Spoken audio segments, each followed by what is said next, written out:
Amid increasingly shaky and transactional bilateral ties between France and the United States featuring mounting mutual strategic suspicions, France has dramatically emerged throughout intelligence circles as Ukraine's single leading and most reliable backer, providing indispensable battlefield intelligence support. French President Emmanuel Macron publicly claimed during high-level security briefings that Paris now systematically supplies approximately two-thirds of all critical partner intelligence feeds flowing into Kyiv's general staff targeting headquarters, dramatically surpassing all other NATO contributors. This bold intelligence leadership move clearly signals France's calculated strategic effort, deliberately designed to substantially reduce Kyiv's acute vulnerability to President Trump's increasingly capricious diplomatic pressure tactics, weaponizing information dominance as foreign policy leverage.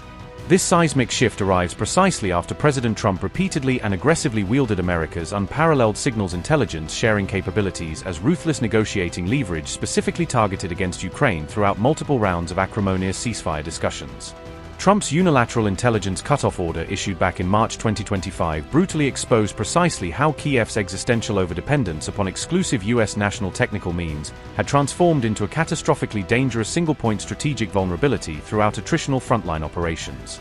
Although Washington grudgingly restored the vital intelligence pipeline flow under domestic congressional pressure, this credible threat of future capricious suspensions left Ukraine's desperate military planners urgently scrambling to cultivate diversified, stable alternative European partner relationships less prone to Oval Office whims.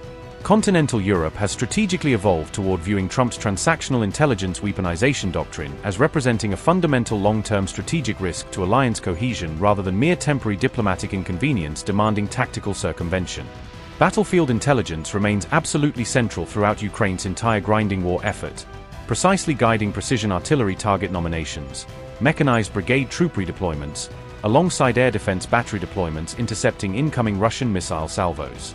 However, despite surging European contributions, America continues providing irreplaceable critical technical capabilities encompassing over-the-horizon missile warning fusion centers alongside exquisite national satellite constellation electro-optical and synthetic aperture radar coverage throughout contested airspace. France's assertive intelligence dominance assertion simultaneously signals throughout NATO channels Europe's broader determined push cultivating genuine strategic autonomy spanning sovereign defense industrial base development alongside indigenous signals intelligence collection platforms independent from Washington. This accelerating French intelligence leadership development brutally highlights throughout alliance strategy papers a quiet but profoundly significant rebalancing of power dynamics unfolding deep within the fracturing Western security architecture demanding reassessment.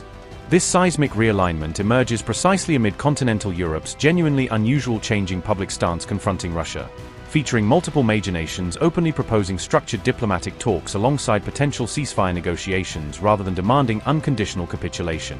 On January 14, during nationally televised address, German Chancellor Friedrich Merz publicly articulated throughout astonished Bundestag chamber explicit discussions surrounding pragmatic potential compromise arrangements, explicitly acknowledging Russia's enduring continental strategic reality. Throughout this same stunning January 14 policy pivot broadcast across ARD, Chancellor Merz boldly characterized neighboring Russia throughout astonished European media as fundamentally constituting Europe's greatest, most geographically proximate, alongside strategically most indispensable continental neighbor demanding sophisticated engagement. After 4 exhausting years pouring €200+ billion throughout direct budget support alongside sophisticated weaponry flowing toward Kyiv's attritional meat grinder, war-ravaged Europe now confronts pervasive voter war fatigue alongside rapidly evaporating domestic political capital justifying endless armament escalation. Apart from Berlin's seismic rhetorical reversal embracing potential compromise frameworks, leaders governing France alongside Italy have similarly tabled substantive concrete proposals actively exploring structured negotiations directly engaging the Kremlin rather than perpetuating economically ruinous proxy attrition indefinitely. This comprehensive continental rhetorical evolution crystallized precisely as Washington through NSC channels signaled irrevocable determination permanently abandoning war-weary Europe, forcing Brussels shouldering indefinitely crushing financial burden alongside bleeding military material sustaining Ukraine's increasingly futile offensive operations. Europe's embattled heads of government simultaneously circulate confidential diplomatic cables expressing profound alarm regarding President Trump's increasingly brazen unilateral behavior, aggressively pressing sovereign territorial claims throughout Danish-controlled Greenland alongside militarized Arctic resource extraction rights. Regional security analysts publish throughout Premier Bruegel Institute journals asserting throughout comprehensive assessments that continental Europe appears conducting fundamental comprehensive reassessment questioning whether perpetuating endless nuclear-armed confrontation against Russia genuinely advances core EU economic reconstruction interests throughout energy-starved post-Nord Stream reality.